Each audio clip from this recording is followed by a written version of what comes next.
Hello everyone, welcome once again to Elite Link Online. I hope that you guys are taking good care of your health as well as your studies, following the rules of the lockdown as well as taking some time out for recreational activities. Remember, overall health is the most important thing right now. These are the testing times. Anyhow, so today I am here to discuss some important foundational topics of English grammar. The questions will be asked under the exam category called paper 1, like English 1 or English language paper. So we are going to touch upon parts of speech in this session, and we are going to actually go into the depths of parts of speech topic by topic as per they appear in your syllabus. So before I begin with the particular session that we are here for, going into the details of these topics, I would like to ask you, what are parts of speech? Parts of speech, there are in total 8 parts of speech. Nouns, pronouns, adjectives, verbs, adverbs, prepositions, conjunctions, and last but not the least, interjections. So what are nouns? Nouns are the naming words, right? You must have played this game in your childhood, name, place, animal, thing. So those 4 tabular categories that we always made, sometimes we won, sometimes we lost, that category is basically comprising of all the nouns under the roof, right? So nouns are the naming words. Pronouns are the words that are used in place of nouns. For example, he, she, it, they, we, us. So on and so forth. Then, what do we have on third? Adjectives. Adjectives are the describing words. They describe the noun. So remember this, they are the describing words. They tell us the quality of noun, right? So they describe the noun altogether. Fourth, we have verbs, which are action words. Fifth, adverbs, which are basically the words that define the verb. How is the action taking place is told to us by the adverbs. Then we have prepositions, which basically tell us the words which tell us the position of the noun or the relation between the noun and a verb or a noun and a noun. So these are the basic definitions. We're going to actually deal with them with examples, and the picture will be much more clearer to you guys once we are done with the in-depth study of the different parts of speech. After prepositions, we have conjunctions. What are conjunctions? The sentence connectors. Words like and, because, therefore, that connects the 2 sentences. And they're very important, not only just in 8th standard, but also in your 9th and 10th standard. Then we have interjections. Like I said, last but not the least, interjections are the exclamatory words which express the feelings or emotions of a human being, like ah, wow, what a lovely weather today. So wow is the interjection that we have. Alright, so this is just a quick run of the 8 parts of speech. Now we are going to delve into some parts of speech that you have in your syllabus in detail. We are going to do that. Alright guys, so let's begin. So now we come to the topic of nouns. What are nouns? Like I told you guys, nouns are the naming words. And you have an exercise to begin with. Here, underline the nouns in the following sentences. Now, all the naming words are nouns. We all know this. Name, place, animal, thing. Everything is noun. So now here the first sentence is, Anita drew some funny cartoons in her painting class. So here, the name of a person who is doing the action is Anita. So Anita becomes the proper noun here. Then drew is a verb because it is an action word, the action that Anita is doing. Then we have cartoons here, which is what Anita is drawing, right? So cartoons become the common noun. And what kind of cartoons are they? Funny. So funny is the adjective here, which is describing the noun cartoons. You getting the point? Now, where is she painting this? In her painting class. So class again is a place, right? So it becomes common noun once again. Second sentence, basketball and cricket are Rohan's favorite games. Now, basketball is the name of a sport, so that is why it becomes a common noun here. But since the sentence is starting with basketball, therefore we have a capital B here. Then cricket, again the name of a sport, so it becomes common noun. Then kiske favorite hai ye? Rohan ke. So Rohan is the name of a person and hence it is a proper noun. Then games. Games again common noun. Because games is the name of activity that we do to entertain ourselves or basically indulge into sporty things. So games basically is again common noun. You can practice these on your own, try marking them, and if you have any doubts we can discuss them in the class. But let's dwell further into nouns here. You know, nouns are words denoting things and people. For example, house, tree, child, water, teacher, etc. They may also denote abstract ideas or feelings. For example, truth, happiness, honesty, etc. So these abstract ideas basically are those things that we cannot touch, feel, smell, right? But we can only not feel but touch, smell or see, but we can only feel them. Okay, we can't see them. So these are the abstract nouns because they are the abstract ideas. Getting the point here? Moving ahead. As you already know, nouns are broadly classified into the following types: proper noun, common noun, collective noun, compound noun, material noun, countable and uncountable nouns. So to find out if the word or a phrase is a noun or can function as a noun, check if it can successfully fill in the blanks in the sentences below. See, if it can, then it is a noun or can function as a noun. Dash is interesting. Use an article before the blank if needed. Now, just try and filling it out and see if it qualifies to be a noun or not. Then, important thing, this is a mild activity that you can do to figure out if you're moving in the right direction with this particular topic or not. But let's just, we can come back to this after we have done these categories of nouns. So now we have the types of nouns. Like we discussed, common, collective, proper, material, and these countable, compound and uncountable. So let's go one by one into these. Common noun, persons or things of the same kind, like girl, dog, country. Here nothing is specific. I am not talking about any specific girl. It can be any girl. But if I give a name, Radha, Sita, then I will become specific and then it will no longer be a common noun. Right now, girl, dog, country, they are common nouns. Then we come to proper nouns. Names of particular places or persons.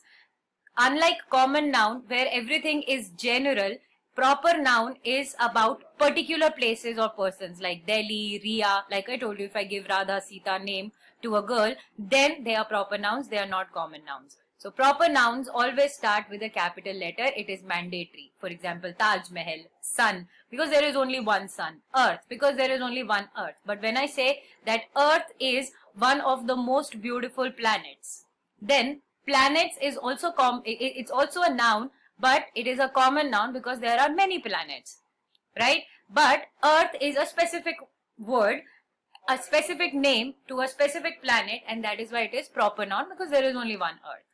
Clear? Then we have collective noun. Collective nouns is when there are group of people or things or objects, right? A collection of a collection or group of people or things of the same kind, like class, herd, army, team. These are all collective nouns, right? And one thing which is very important to remember is collective nouns are always treated as singular. When I say a class of 10 students, yes, there are 10 students, it is plural, but since I am counting all of them under one category, right, one class, so it becomes one class, a class of students, a team of soldiers or a group of soldiers, or if I have to say an army of soldiers, a herd of sheep. Alright, then moving to material noun. Names of materials or substances used for making things. You might have often heard of sentences like, bring me the raw material and I will make you a science model, right? So material, the things that I will be using to make the model. So as the name suggests, Material noun will be the name of the things that are used to make particular objects or things. It's a substance or material. For example, plastic. Plastic bags are made of plastic, right? My headphones are made of plastic, right? So plastic is the material used to make a particular thing, and that is why it is a material noun. Bronze, cotton dress. So we have things which go into the contribution of construction of things or making of things. They are material nouns. Then we have the countable and the uncountable noun. They are, as the name suggests, very easily things that you can count. They are countable. Things that you cannot count using numbers are uncountable nouns. For example, the example of countable nouns: three men, a car, an idea, right? These may be singular or plural. We can use a or an with them, and which will define the number. So if I say 10, then also it becomes like if I say 10 students, then I have a countable noun there. Clear? Then uncountable nouns, things that cannot be counted. Little sugar, right? Oxygen, money, sand. We can't count this. But if we can't count money. But if this is a specific number, say for example, I say 10 rupees or 20 rupees, then it becomes countable. But right now, money is not countable. Or sand, you can't count the grains of the sand, right? So it is uncountable noun. These do not have a plural form. We do not use a or an with them. Please remember that. Moving to compound nouns. Words made up of two or more existing words. There are already two different words, and when we club them together, we make a compound here. So they are the compounding nouns. Blackboard, washing machine, armchair. So washing can be used as a separate word. Machine is also used as a separate word. But when we bring them together, it gives us the name of one completely different thing, right? So washing machine, compound noun. Armchair, arm is a different word, chair is a different word. When we bring them together, it gives us the name of a third thing, right? Okay, so these are compound nouns. Now, common nouns can be further divided into concrete and abstract nouns. Now, what are concrete nouns? Concrete nouns are nouns which refer to things we can see, touch and feel. Like we discussed, abstract nouns, those are the things that we cannot touch, see or feel. Right. So, example of concrete noun is the girl took the dog for a walk. Now here, the girl is also girl is a concrete noun, dog is a concrete noun because you can see them, touch them, feel them, right? Abstract nouns are nouns which refer to things that we cannot touch or see. These can be the names of a quality, state or concept. For example, quality, honesty, that's an abstract noun. State, sad, happy. Again, abstract noun. Concept. Maybe I'll say I have a wonderful idea. So idea is an abstract noun. We often form nouns from other parts of speech, most commonly from a verb or an adjective. We can then use the noun phrase instead of verb or adjective to create a more formal style. We call this nominalization. So excite ka, we make excitement. Wide, we make width. And then these are used in different contexts. So this is called nominalization, when a noun is formed by using a verb or an adjective. That is nominalization. Please keep that in mind. Here the example of abstract noun: he never gave up his love for animals in spite of numerous hurdles. So love is again an abstract quality, and hurdles, again, we cannot see them. Right now, the hurdles in this sentence seem to be invisible. We can't see them. So this hurdles just refers to difficulties, not any physical hurdle, and that is why it is an abstract noun. Now, moving on to your exercise.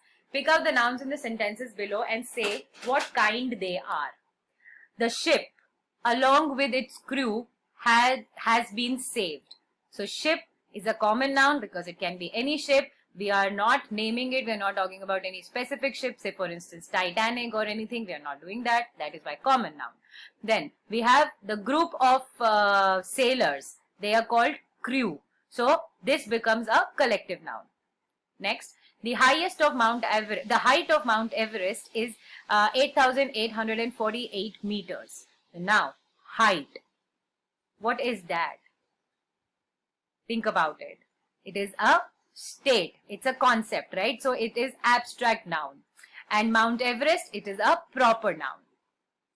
Okay, so you can attempt the rest of them yourself, and if you have any doubt, we can discuss them in the Zoom classes. I will quickly move to the next question. Fill in the blanks with the nouns formed from the words given in the bracket. There is a dash for an accountant at this firm, and the word is vacant. So now vacant ka noun kya banega? Vacancy. So there is a vacancy for an accountant in this firm. Similarly, next question. Only fools are softened by dash. The word is flatter in the bracket. So what is the noun for flatter? Flattering, right? And it's an abstract noun. So only fools are softened by flattering. Kindly attempt the rest of these questions on your own, and needless to say, mark your doubts if there are any. Moving on to the next one. Sort the underlined nouns in the following conversation and list them in the appropriate columns below. So again, this is one easy exercise that you can attempt on your own. You have the categories of common, proper, concrete, abstract, collective, material. Just keep the definitions in mind and then read the sentences so that you can identify which noun is under which category. Clear? Now, nominalization. Remember, we did that in a small box here. Now it is in detail here. Nouns can be made from other parts of speech in two ways.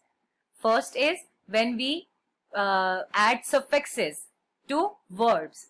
From the verbs, we can make nouns here. So suffixes such as ure, shun, ing, sion, meant, ance can be added to verbs to change them into nouns. For example, fail becomes failure. We are adding ure to fail and it becomes failure, an abstract noun. Combine becomes combination. Write becomes writing. Admit becomes admission. Enjoy turns into enjoyment. Attend is attendance. So if I say that 10 students attended the class yesterday, if I have to rewrite this sentence, now if I'm using attended, it's a verb. 10 students attended the class yesterday. So attended is a verb in this sentence. But if I have to rewrite this sentence using the noun form of attend without changing the meaning of the sentence, how will I say it? I will say the attendance of yesterday was 10 students, right? So, this is how we do the interchange of parts of speech. So, we are here in this case, we have learned how to make a noun out of a verb. Then, nouns can also be made from adjectives. What do we do here? We use suffixes such as ness, ancey. All these are used to make the nouns from adjectives like happy, happiness, ignorant, ignorance, honest, honesty, able, ability, silent, silence, wide, width, strong, strength, right? So now here you have this exercise where you have to change the following words into nouns by using appropriate suffixes. So difficult will become difficulty, anxious will become anxiousness, refer will become reference, rough will become roughness, so on and so forth. Please attempt the rest of them yourself. It is always good that you do these questions yourself a little bit so that the concepts get ingrained in your mind properly. Now moving to countable and uncountable nouns. In book 7, you learned about countables and uncountable nouns. I think they are referring to your book in 7th standard probably. So let us just not delve into that and let's just discuss what they have here. Generally, we use a or an before a countable noun. But in some cases, we also use some before an uncountable noun. We generally use some or little. However, we may also use numerical identifiers before some uncountable nouns, right? For example, a ton of plastic, 2 oxygen cylinders. So a ton is the uncountable noun. 2 oxygen cylinders, it is a countable noun, right? So we can't count oxygen, right? But we can count cylinders. So we have numeric 2 there. Now coming to the exercise. Read the following sentences. Identify whether the underlined nouns are countable or uncountable. The children are playing in the garden. We definitely count the children, right? So it is a countable noun. I don't like milk. We cannot count milk, right? We can only talk about it in liters, but we can't count it, right? So it is uncountable. So attempt the rest of them yourself and point out the doubts if you have any. Now, difference made by usage. How is it different when we use them in different situations? Sometimes the way in which a noun is used can change its meaning and therefore its class from countable to uncountable or vis-a-vis. The sun is the source of all light on earth. Now, light is uncountable, referring to the light in general. You got it? I have switched off all the lights. Now, here lights is countable because we know how many lights do we have in the house, right? In this sentence, lights does not mean the light of the sun in general, but refers to bulbs, right? So here, also it changes from singular to plural as well. Then, look, that box is on fire. Fire is uncountable because it is referring to general fire. Before going back to your tents, put out all the fires. Now, the bonfire that they are referring to here, so it is countable, referring to several bonfires made by the campers. So just see that depending on the context and the situation per se, the countable or uncountable noun switch takes place. Now, the possessive forms of the nouns. Noun that express ownership or relationship indicates possession, right? So that is where the noun becomes possessive, wherever it shows ownership or relationship. The possessive nouns, the possessive form of nouns can be formed in two ways. The noun plus apostrophe, that is an S form, is usually used with the names of living things or personified objects. For example, this is Mary's farmhouse. Nature's laws should be respected. So here we are talking about a farmhouse which is in possession of Mary, and that is why we have added an apostrophe S to it, and here it becomes a possessive noun. At the same time, it remains a proper noun as well, right? So there the boundaries are blurry. There is no clear categories of proper noun and possessive nouns. They keep overlapping. Second, the of plus noun form is used with the names of non-living things. For example, the roof of this building is leaking. I can also say this building's apostrophe S, right? So this building's roof is leaking. But if I use this form of noun, then I can also I need to add of here. Further, use of plus noun. So of plus noun is used with inanimate possessors or things, right? For example, here building is an inanimate thing. What is inanimate, children? Inanimate is non-living. Animate is living. Alright. So, example, the walls of this house have developed cracks in several places. Second time where we can use of plus noun is also used when the noun is followed by a phrase or a clause. For example, the patients waited in the queue, obeying the directions of the clerk at the reception desk.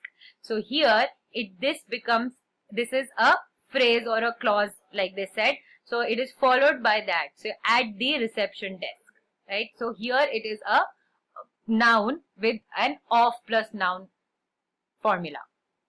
The result of the test which has been postponed. So here we have a clause which has been postponed will be declared today. So here before this clause there is of plus noun format.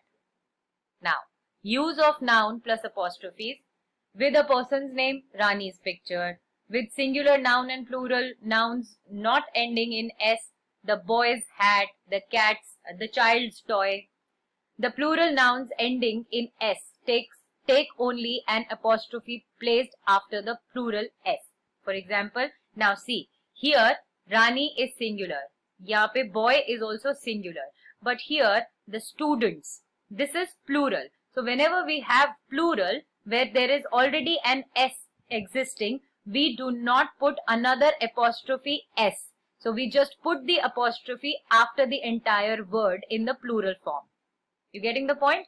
Students' hostel, girls' school. Here we will not put an apostrophe between L and S. So this is a very common error that people often make. When we say Mother's Day, do you think we should put the apostrophe before the S or after the S? If you're saying after the S, then it is correct. Before the S, a lot of people do that, but it is a very common error and it should be avoided. Now, with names of a country, city, state, we always say use this before the S apostrophe. India's freedom, Delhi's traffic, right? Mumbai's monsoon, which we are affected with these days. Okay. With animals, birds or inanimate things like cats, eye, cuckoos, song. These are very basic concepts, right? And you have been using them in your sentences in everyday English conversations as well as writing practices. So there is nothing new here, but we are just quickly going through the finer basics. Then, with singular nouns denoting time and space. For example, a week's leave. I need a week's leave, or I need a leave for a week, right? So week's leave here would have an apostrophe S. With idiomatic expressions, like a stone's throw distance away, when we make this sentence that my house is a stone's throw distance away from say my school, right? So here that when we use an idiom, we use the apostrophe most of the times in that case. With compound nouns, the last word takes the apostrophe and end. For example, father-in-law's house, right? Pop singer's show. We will not put the apostrophe anywhere else. We'll just have to finish the compound word first and then put an apostrophe and an S there. Alright? Now, rewrite the italicized phrases in the sentences below using the possessive form of nouns with apostrophe and S in your notebook. The daughter of my sister-in-law is graduating today.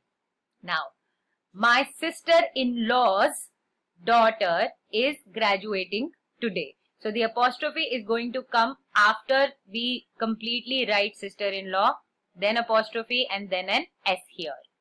Clear? You can attempt the rest of them on your own and please raise the doubts if you have any. Then, fill in the blanks with the appropriate form of possessive nouns. Now here we have to use the possessive nouns. Remember, yaad karo, what are possessive nouns? They give us an idea of ownership or possession. Clear? Now, we have to also use, as the question says, apostrophe S or of plus noun form.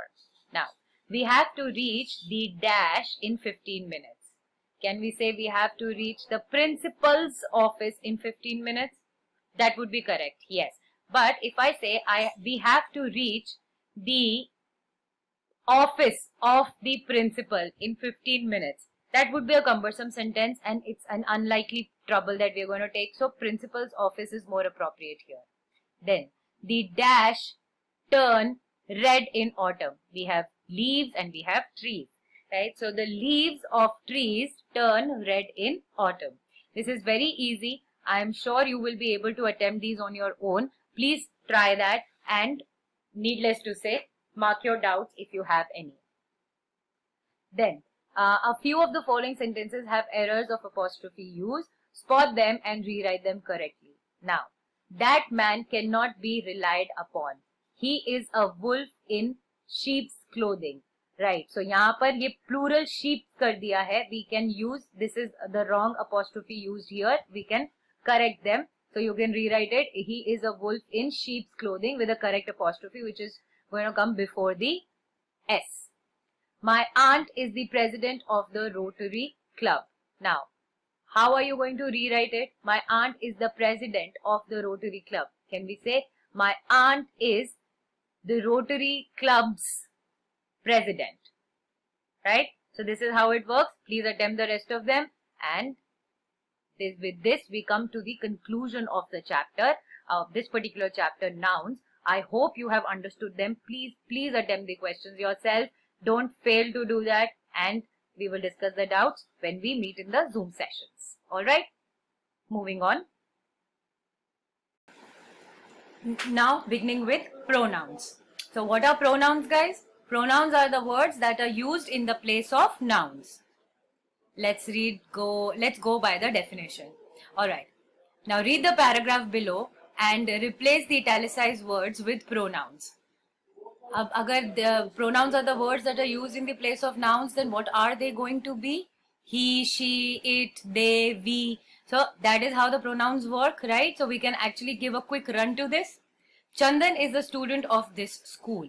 We are talking about a boy called Chandan. So Chandan is a proper noun. He is a student. So student is a common noun. This school, again, a place. So school is a common noun, right? Now, Chandan studies in class 8th. So instead of Chandan, what can we use? He. He studies in class 8. Chandan's younger sister also studies in this school.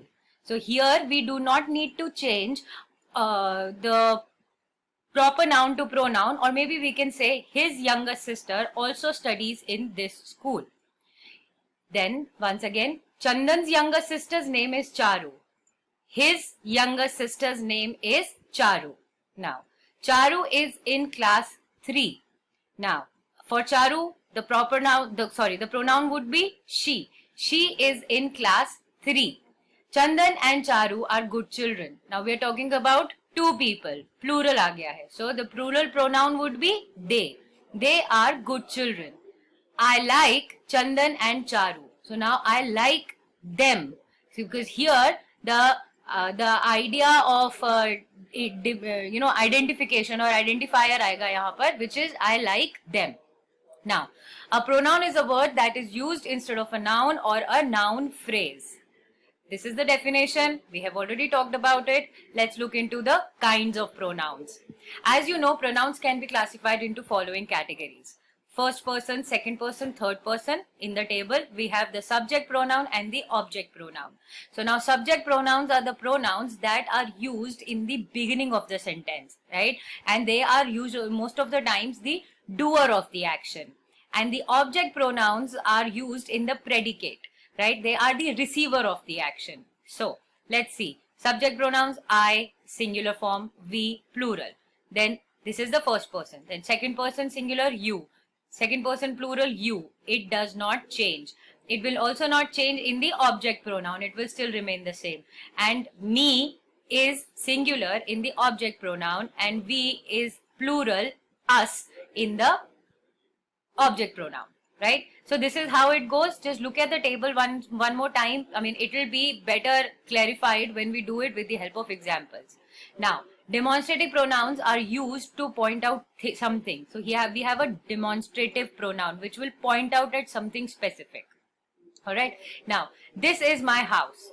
Are those Mr. Kumar's children? So this and those, which are kind of demonstrating something, they are showing us something important or pointing out at something important, they become the demonstrative pronouns. Then we have interrogative pronouns which are going to give us, these are the words for question. They're the question markers. So what do they include? Which, what, how, who, whose, whom, right? So example, we have these 3 colors. So which would you prefer? So when we have to make a question, we are going to talk about which would you prefer, which. Then what do you want to eat, right? Where do you want to go? So these are basically the interrogative pronouns. Then we have the distributive pronoun. They are used for persons or things taken as single or in groups. They include each other, one another, some, someone, anyone, everyone, no one, anything, everything, either, and last, neither. Now, example, each of you must carry a pen. Now you see that each of you must carry. So here each, we are talking about every single person, right? And that is why the verb is in singular. Everything is topsy-turvy here. Topsy-turvy is upside down. So everything here is the distributive pronoun because it is used for a person or thing taken as single or in a group. So here each one of you, right? And everything. So each and every are the ones that are in the first sentence. They are talking about a single person. So every single person is being referred to here, and everything here, it's kind of a group, right? Things that are happening here. So the things that are happening, un cheezon ka group. So everything is topsy-turvy here, and everything is a distributive pronoun. Then come to the reflexive pronoun. They are used to refer back to the subject, right? Now, if there is, just remember this, come back to this. We have the subject, the doer of the actions, and the object here. Here, this is going to be the reflexive pronoun category, right? So let's get into this detail mein. They include myself, yourself, themselves, herself, ourselves, himself, itself. So here, this self or selves is the identifier which tells us that these are the reflexive pronouns. So any pronoun, any word with self or selves would be reflexive pronoun, right? Not any word, but any pronoun followed by a self or a selves. For example, Rohan hurt himself when he fell. So if I remove himself from this sentence, will it change the meaning? Try it out. Rohan hurt when he fell. So Rohan hurt whom? Himself here in this case, or it could be Rohan hurt the dog when he fell, right? So here we have to see that reflexive pronouns, they are with self and selves. They are followed by self and selves, and they are important to the meaning of the sentence. Without them, the sentence would not make any meaning, right? So I will do this myself. So it is reflecting on the subject. We are talking about I here. So myself, I will do this work tomorrow. I will do this work myself. Here it is showing that the I is going to do this work on his or her own, right? So here it is reflecting on the subject. Himself here is also reflecting on Rohan. So it is telling us, it refers back to Rohan, the subject, right? So this is all about reflexive pronoun. Let's move to relative pronoun. Relative pronouns are used to refer to nouns or pronouns mentioned before, right? They also function as conjunctions and join sentences together. They include who, whom, which, whose, that. Now this category of pronouns is very important because we are going to do conjunctions quite much in detail, and we are going to be using conjunctions in our 9th and 10th standard also for one particular question which is definitely there. It's fixed in the question paper format of English language paper. So conjunctions are very important. Keep them in mind. The categories are who, whom, which, whose, that, right? For example, the child whom you were talking to is my nephew, right? So we are talking now here, they are referring to the noun here, which is child. The person whose son has won the spelling bee is my neighbor. So now whose son, we are talking about this person, jiska beta ne spelling bee competition jeeta, that person is my neighbor, right? So whose is referring to this person, right? Now pronouns of number and quality include words and phrases such as many, much, few, little, a few, right? So the candidates found the test very difficult. Many could not finish it. Now here many is giving us a number. It is telling us about the quantity, right? It's a phrase. It is telling us about the candidates here, जिसमें से कि a lot of them could not finish, but we can't count how many here right now. Okay, I used to have plenty of stamps earlier. Now only a few are left. So plenty, and then now only a few are left, right? Now indefinite pronouns, what are they? We do not have any specific idea here. So nobody is talking about a specific thing or a person, right? So those are indefinite pronouns, which are, for example, someone, somebody, something, anything, one, not anyone, anybody, nobody, no one, etc. So if I have to say that somebody please quickly give me a pen, now I am not referring to anybody specific here, and that is why somebody is a indefinite pronoun, because we are not talking about specific people when it comes to indefinite pronoun. For example, someone has been stealing flowers from the garden. Koi kar raha hai, but we do not know who. So there is nobody specific being referred to here in this sentence. Second, nothing is visible on the stage from back here. So again, कुछ specific बात नहीं हो रही है. It's indefinite, right? Then moving to the possessive pronouns, which are going to give us an idea of ownership. These are the possessive pronouns which give us the idea of ownership. So possessive pronouns are used to indicate possession. They include mine, yours, ours, his, hers, theirs. For example, are you sure this book is yours and not mine? Right? If I have to continue it, then I will use. So here, the possession of book or the ownership of book is being questioned here, and that is why we have used the possessive pronoun. Then, ours is the largest democracy in the world. So our democracy, again, possessive pronoun because the country is ours, right? And that is why we use the possessive pronoun here. So that is how these possessive pronouns are used. Now, the forms my, our, his, her, your, its and their are also called possessive adjectives as they are used with nouns and do the work of adjectives. So we can also call them possessive adjectives, which we are going to discuss in the chapter adjectives that when we'll do. The word his is used both as possessive pronoun and a possessive adjective. Is the point clear? Let's look at the examples. I couldn't say anything. The decision was entirely his. Now, here it is a possessive pronoun. The decision was entirely his because we are talking about ownership or the possession here. कि ये decision उसके possession में है, ये decision उसका था, right? Second, I couldn't contradict his decision, right? So here, his is the adjective because it is telling us about the decision. It is describing कि ये किसका decision है. So adjectives are the words which tell us more about the noun, which describe the noun.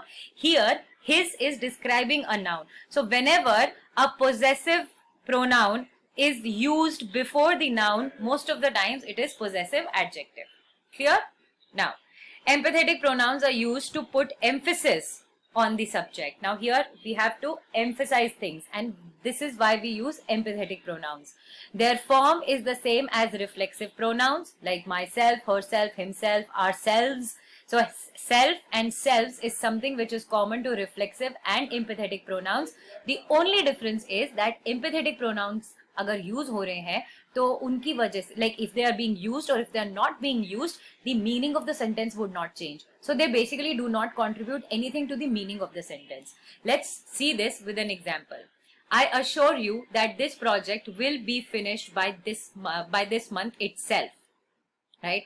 So now by this month itself, if I remove itself from here, then the sentence would be I assure you that this project will be finished in this month. Full stop. Now, if I remove itself, the meaning of the sentence would still not change, right? So itself is not really contributing anything to the meaning of the sentence. And that is why it is not reflexive but empathetic pronoun.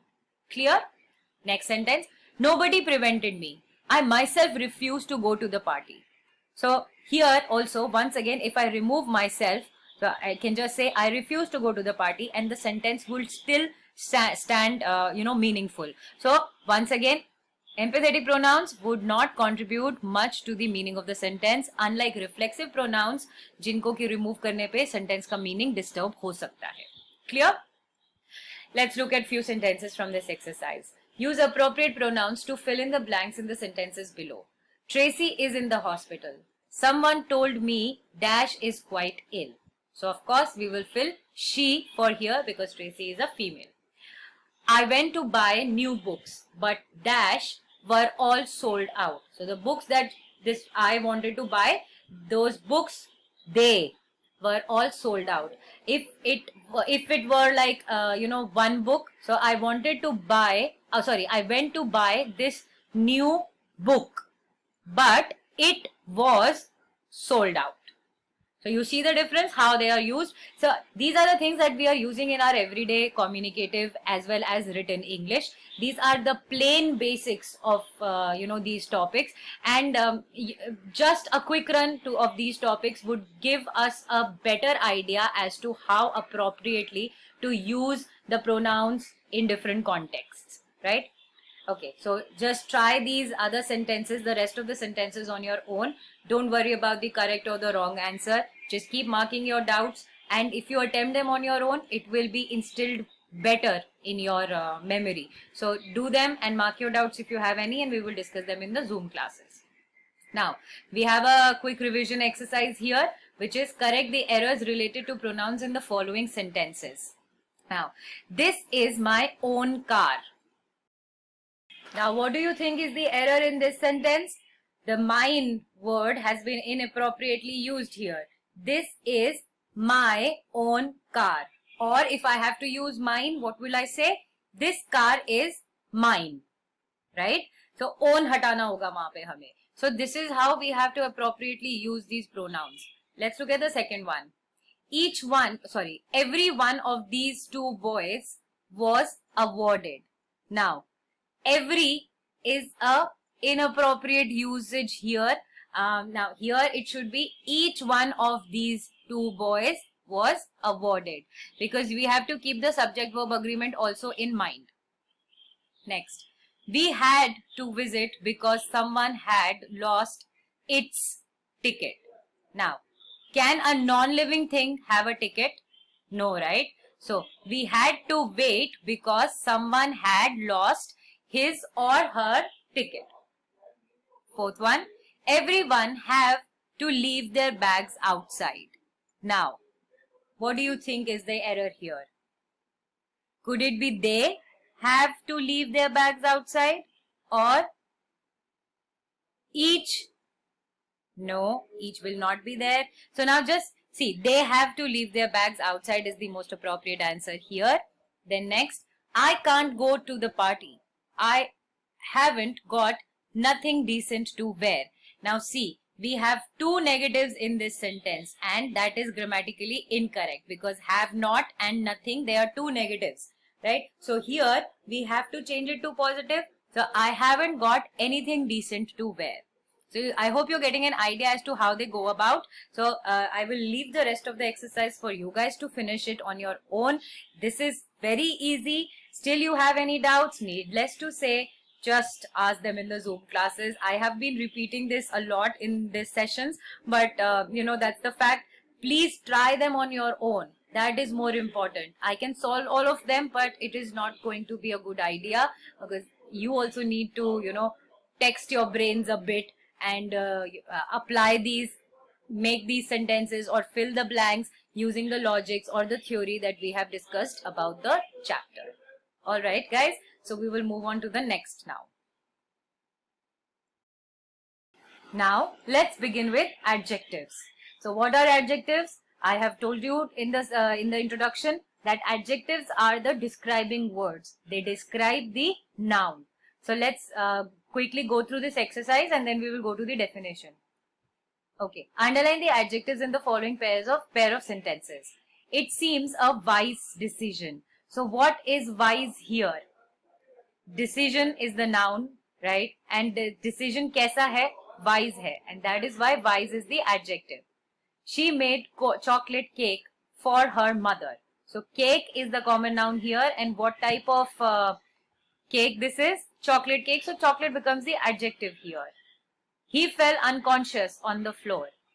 Fell is the verb and unconscious is the adjective here. Now, let's go to the sentences. Adjectives are words that describe nouns.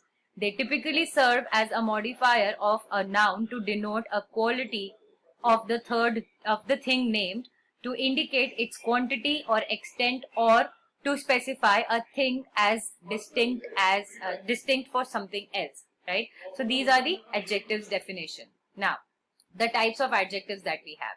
We have qualitative adjectives, which describe the characteristics of a noun, like child, fearless. So the fearless child stood inches away from the tiger. I want to buy that blue suit which we saw in the shop yesterday, right? So fearless in blue qualifies to be an adjective here, because fearless is describing the child and blue is describing the suit. Then quantitative. Quantitative adjectives they basically specify the amount or the number of nouns. Would you like some butter on the toast? So some here is a quantitative adjective. We have received 4 applications in 20 days. So how many applications? 4 applications, common noun. How many are they? 4. So 4 is the quantitative adjective, and days, common noun again, and how many days? 20 days, right? So 20 is the quantitative adjective. Then we have the demonstrative adjective, which are going to point out, hint at, right, or specify.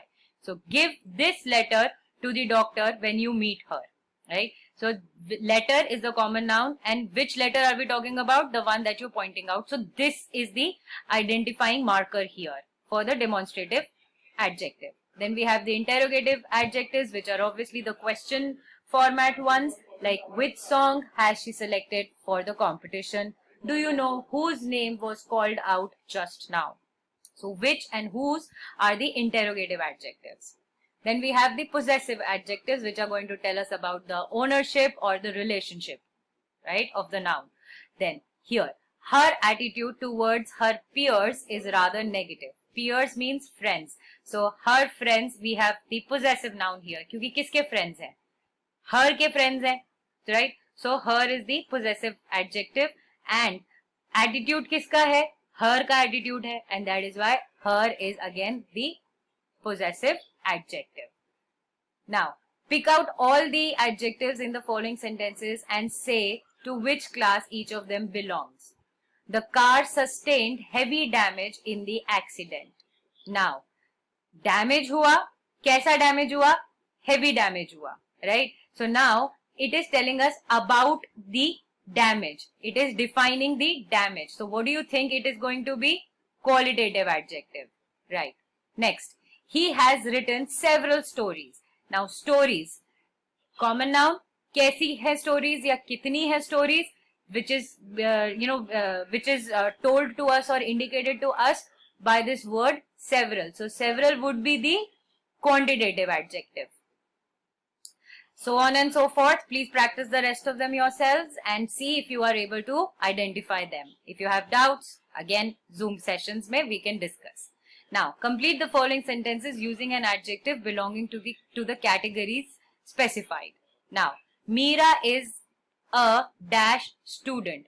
Now we have to write the quality, the adjective of quality. So now Meera can be a bad student, Meera can be a good student, Meera can be an excellent student, Meera can be a she can be a fast student, or efficient student. So any word which is going to describe something about Meera as a student, Meera ki qualities as a student, that word will fit in here perfectly well as the adjective of quality.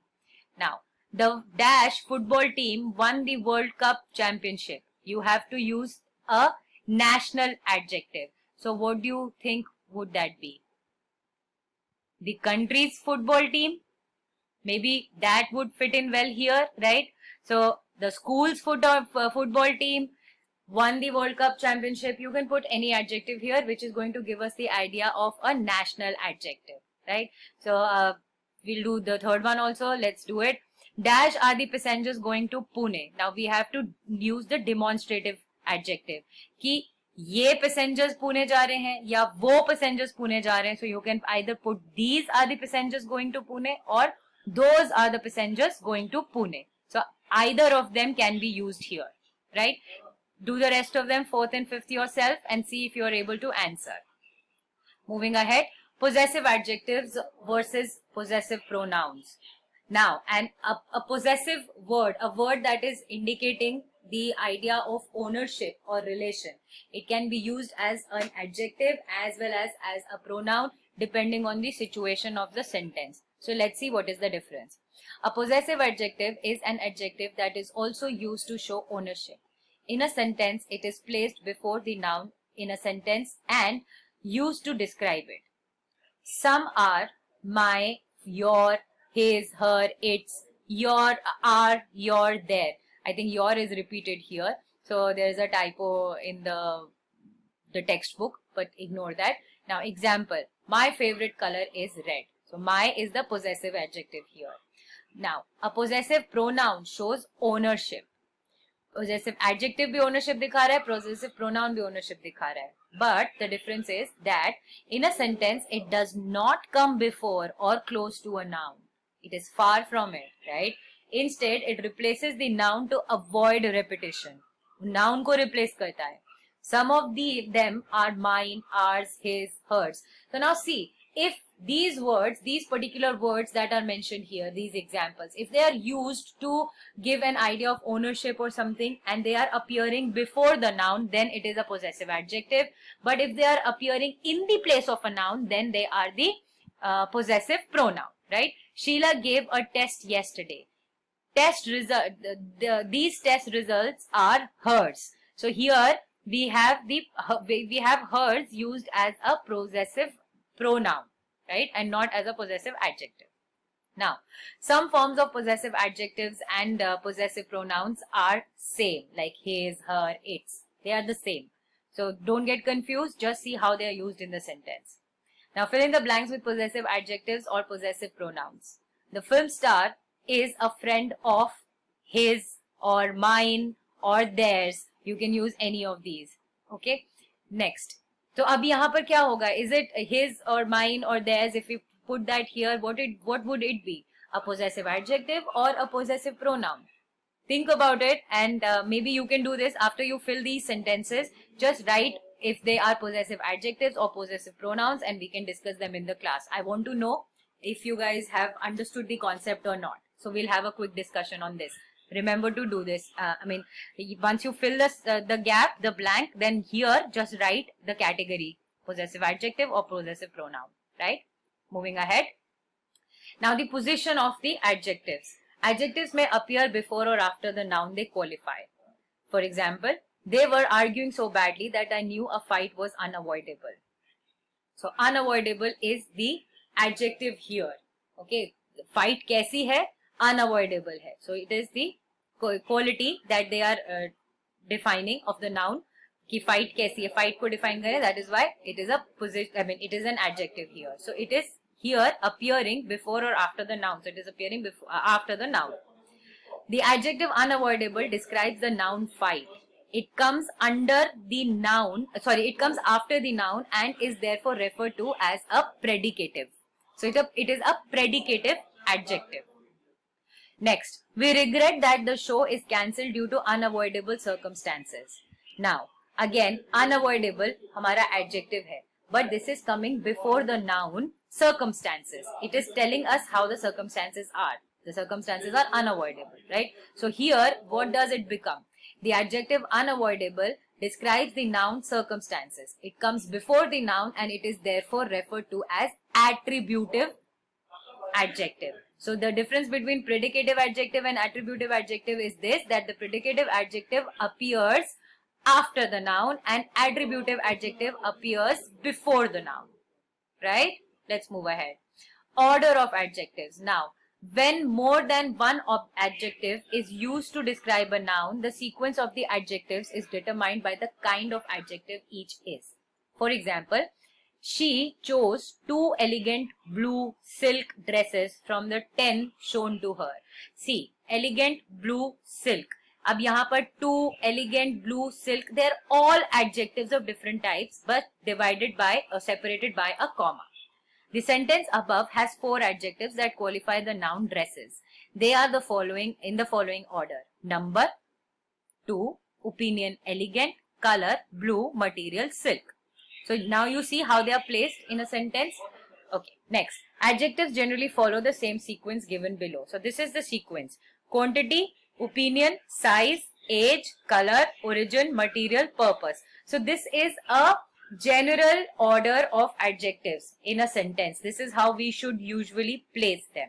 Alright. Now read the following sentences and observe the sequence of adjectives. The hotel has 3 exquisite conference rooms on the 3rd floor. Now you have the sequence of here. See, 3 tells us quantity, exquisite tells us the opinion, then conference tells us the purpose, कि वो room किस purpose के लिए use हो रहा है, right? So this is how we understand the order.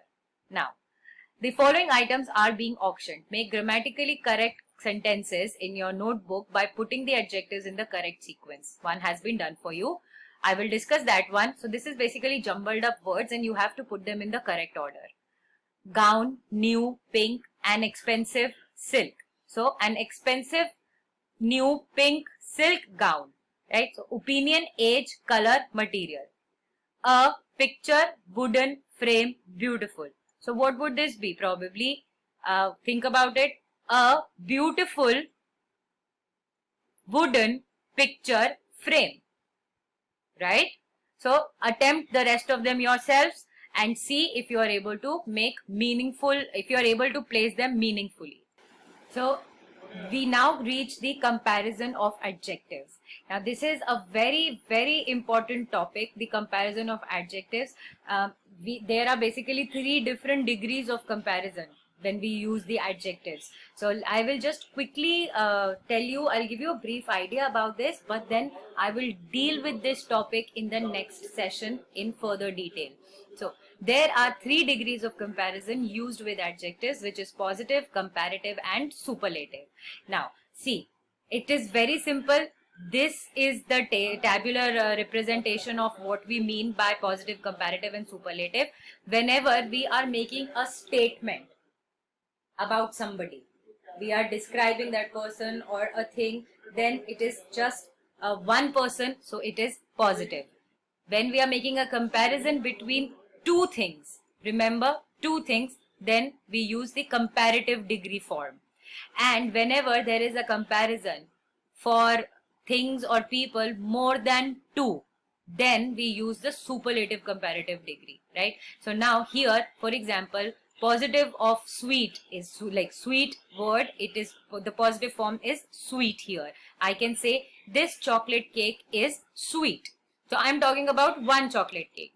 But if I'm talking about 2 chocolate cakes, जिसमें से एक sweet है और एक कम sweet है, so I will use the comparative adjective and I will say this chocolate cake is sweeter than the other one, right? So I'm comparing 2 cakes here. Then if I have to say कि ये जो chocolate cake है ये सारे cakes में से सबसे ज़्यादा sweet है, right? So I will say this chocolate cake is the sweetest of all the cakes in the shop. So you see the difference?